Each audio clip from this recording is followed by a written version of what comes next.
Everybody's been in a hole and everybody's dug one for themselves. From time to time, you might dig yourself out of one too.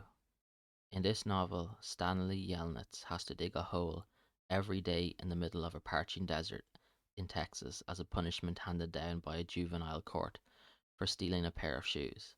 And he didn't even steal them. That's a tough break to say the least. What I like about this book is that whilst it is aimed at young adults, it isn't your typical young adult fiction.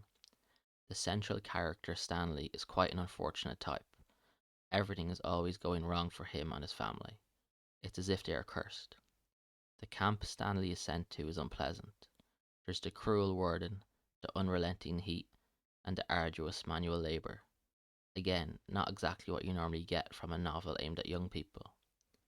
But amidst this unpleasantness, the author allows for some very valuable life lessons to be shared. When Stanley digs his first 5 foot by 5 foot hole, his body aches, his hands bleed from blisters, and it takes him all of the sunlight of the day to finish it. But as he gets used to digging a hole every single day, something miraculous happens. Slowly over time, his hands get toughened, his body becomes muscled and toned, and he loses weight, and he gets quicker at digging the hole.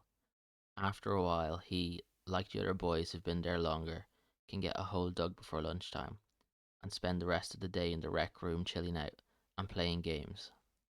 It's a perfect metaphor for the trials we all have to go through in our lives.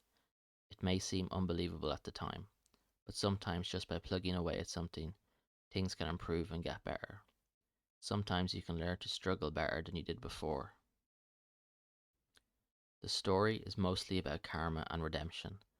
The Stanley family is cursed for generations because his grandfather didn't keep his promise to Madame Zeroni. He finally breaks the curse when he carries Zero up the mountain. It is a cleverly constructed story, and it is satisfying when everything wraps up neatly into a happy ending.